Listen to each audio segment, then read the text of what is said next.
Welcome back, still with Carla Ward. Jane Watkinson has been this roll-on, roll-off, briefly substituted by James Gregg. Yeah. Good evening, James. Dom Howson from the Sheffield Star is still here. You learn some quite interesting stuff during ad breaks, more so than when we're live with you on air. And Carla, the tweet announcing, the announcement from Sheffield United, announcing your recruitment to Sheffield United ladies and their bid to get into the higher echelons of the women's game, had a huge interaction on social media, I'm told. I believe so, I was told, yeah. I was told it had more interactions and engagements than Leon Clark's Man of the Match tweet, which was nice. Really? Yeah.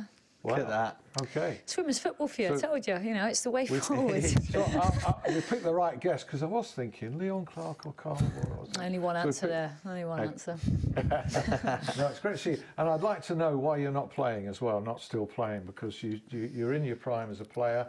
You've, according to Dom and I, you know, we think you've retired too early, don't we, Dom? We think you should be like a player manager. We twist your arm a little bit. I was wowed by that goal scoring record. I've not said I've not said I've retired as such, but right now my focus is sort of as you know, going in and helping out, and yeah, I might put my boots back on. I'm signing on. That's the start. Right, because I mean, you've been playing very, very recently, three levels higher than Sheffield United ladies are playing at now. So it seems to me a no-brainer that you're available to come on, and also a very versatile player as well, because you played all over the pitch, haven't you? Yeah, yeah. I said to, well, funnily enough, after this show, I'm because obviously I don't know what time I'm going to get to training. I'm going to try and join in tonight, and yeah, I'm not saying I'm not going to be playing at all, but I'm enjoying coaching and I'm enjoying, you know, working with the girls, but.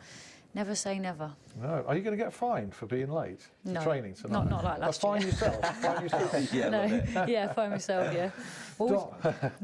Dom, you know, I'm covering the Hillsborough game on Saturday, and I always look forward to every game I cover, and I always go to Hillsborough full of optimism, and I honestly feel that this is the one where things can and should turn. Do you share that? Do you share that feeling?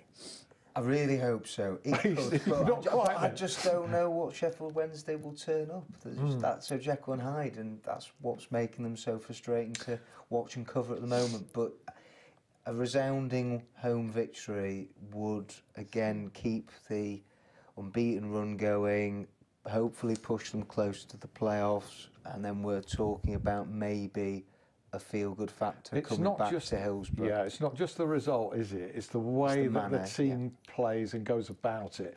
It's almost as if players are afraid to commit because they might lose a game. You know, they've got to. I don't know whether, you know, I tried to write a column about this week saying, look, you can't just blame one group or one person for this.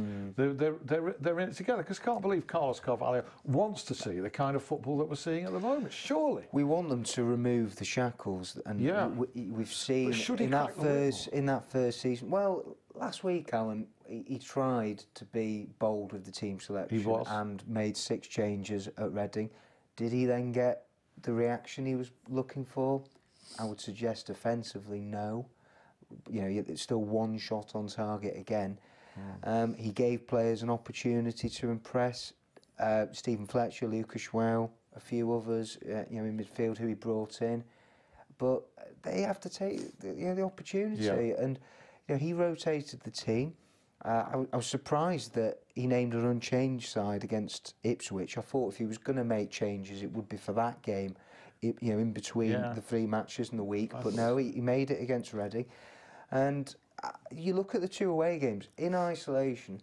Those 2 away matches, 2 points, they're not bad results. No, they're not. But it's the home match at Bristol City, who I know they're flying, but like I said in the first half of the show, Wednesday have to do more, and that's what we have to start seeing more of. You know, them attacking, expressing themselves, getting on the front foot. It's the perception of how they're playing, and I know that you, on behalf of the Sheffield Star, wrote a piece, I think at the beginning of this week. So just to précis it, only 5 efforts on target in 4 games by Sheffield Wednesday in November, the month of November, which was the lowest in the Championship, and also the joint least number of total shots I shouldn't claim complete credit for that. It was actually Chris Holt who was it. Who he did the. He loaded them up. He said, "You go and put this out. You can take the flag." That is usually how he operates. And I like that. Yes. He was very good at it. Sound tactics, I think. Arts of delegation. I think sound tactics. Yeah.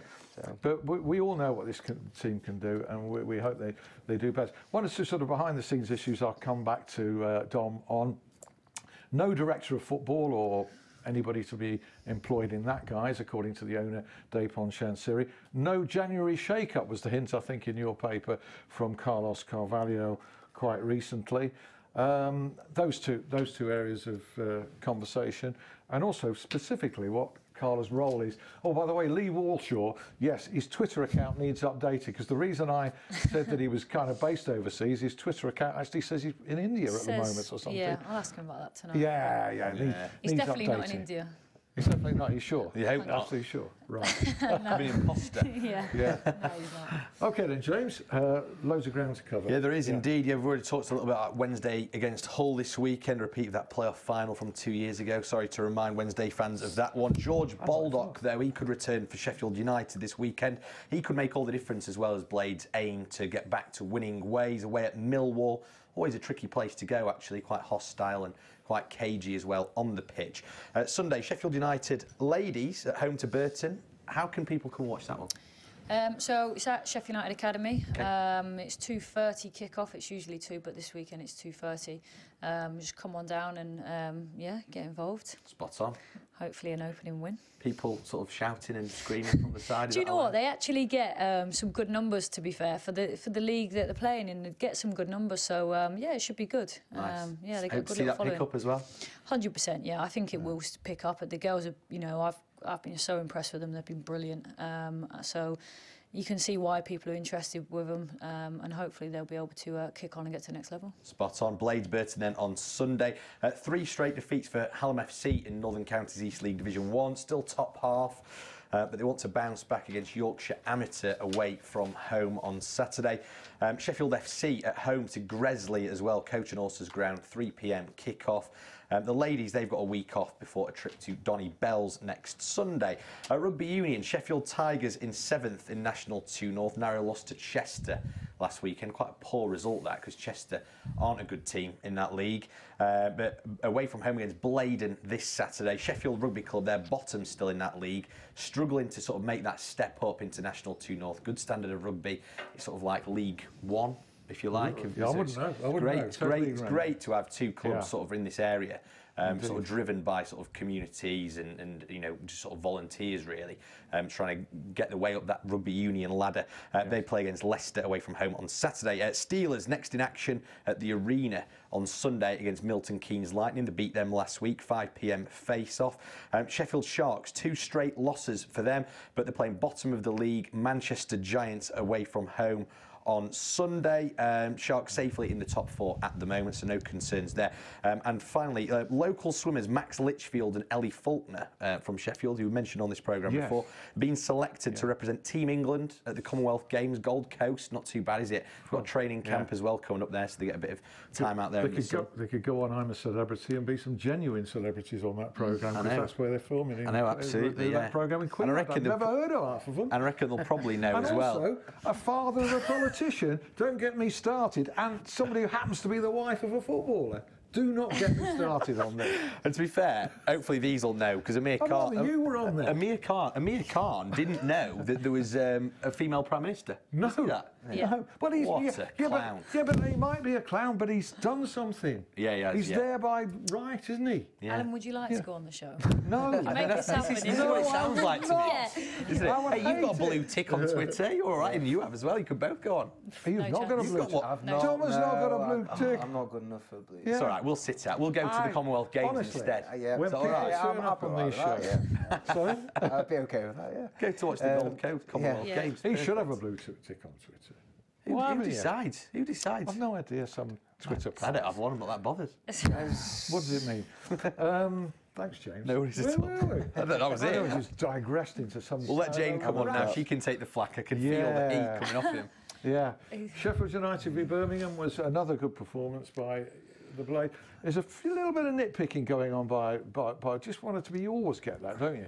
Can I just say though, there's the amount of Cooch has disrupted it, not just sort of on the pitch, but sort of I'm guessing in a team sort of sense as well. We've had Basham and Basham playing at right back, where you've had Baldock and Freeman out on the right. Yeah. On the you've had injuries. Yeah.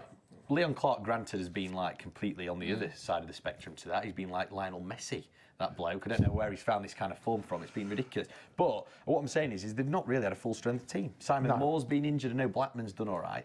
But you look at it, and they've not actually had the best 11 players out in one game this season. That's a good point. So, but the template is there on the way they play. Everybody understands it, buys into it. I also thought but it was a totally one-sided game against Birmingham, who I thought defended fantastically well. The three centre-backs to protect the goalkeeper. You probably watched it on TV. Yeah. But what occurred to me as well, when you get such a one-sided game, and Sheffield United are piling players forward, as we love to see them doing, as they do in every home match, how vital it is that they keep that back door padlocked.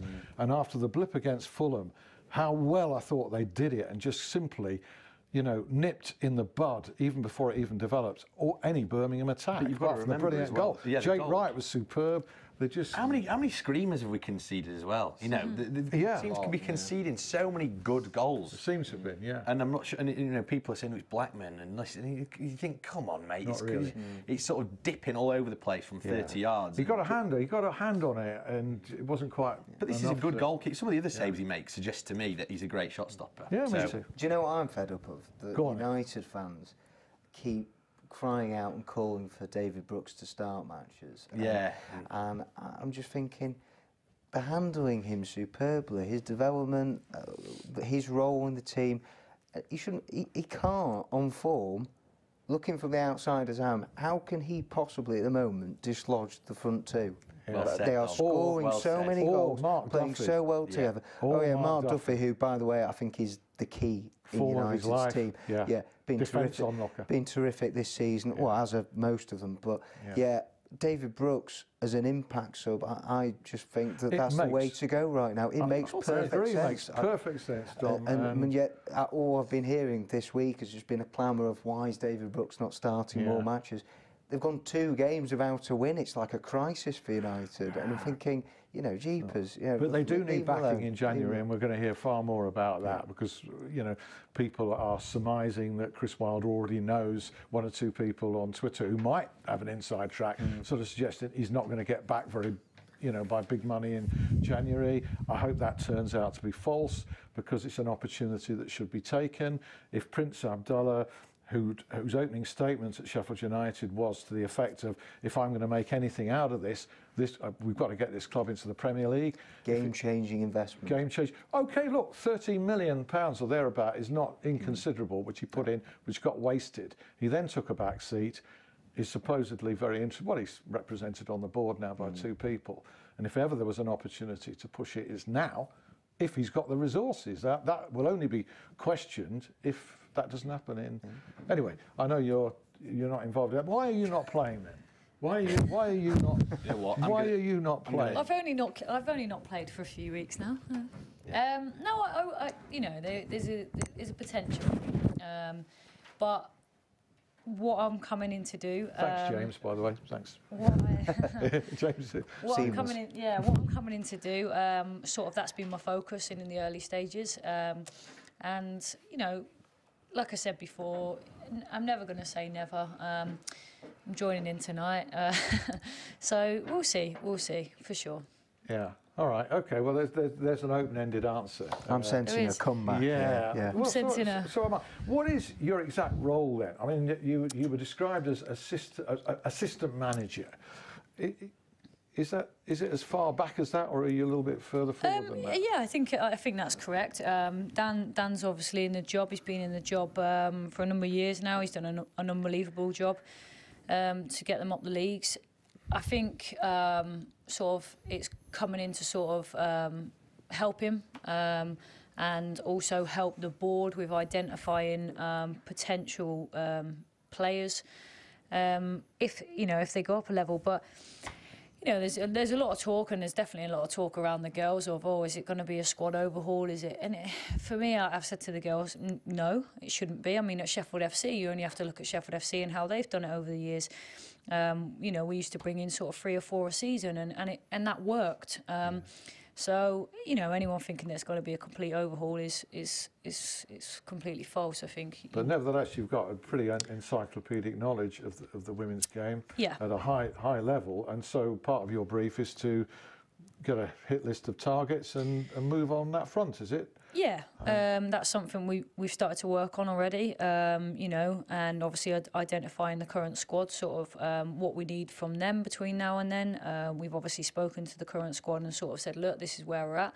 This is where sort of the club want to be, and you know, I'm kind of in there in help in any way, shape or form. If I can help the girls sort of in different areas to achieve that come sort of May, then you know that's what I'm there to do. So yeah, I've got a varied role, should I say. There's a lot of things I'm doing off the pitch, like I said, with the club.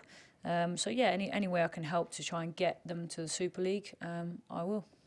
Back to Dom in a moment on Owls prospects. Jane rejoining us. Who have you got this weekend then? We're away at Uterbridge. Right. Okay. That's what I suppose one of your longer trips, maybe, or not? It's not too bad. But they've not decided on the pitch yet. So the pitch Nation grassroots, they just don't know where it was. Oh right, so you don't know where you're actually going to be playing. Yeah, well, like that must be an ongoing problem, is it? Yeah, facilities. It is frustrating. Yeah. It is difficult to find good facilities. We play on Astro, which is really good in like weather like this, but a lot of games are cancelled because of poor conditions, and also you're pitch sharing with a million other teams, and it's very expensive for clubs to. But despite that, you keep going, and with that declared aim, you don't have to have a certain level of football ability to get involved. Absolutely. You simply want women to come along and enjoy playing the game for its own sake. Yeah, absolutely. Yeah. Okay. We enjoy watching Dom for its own sake, don't we? You know, even if it's a bad game, we're not in a position like a supporter who's paid hard-earned money to complain. In the same way, are we really? Even though we do sound off. I'm going to say we do find ways of still moaning. We do sound off, don't we? We do. You know, and I think we'll state before we even begin this part of the conversation that Dapon Chansiri has done everything and more that he said he would do in terms of his commitment and investment in Sheffield Wednesday.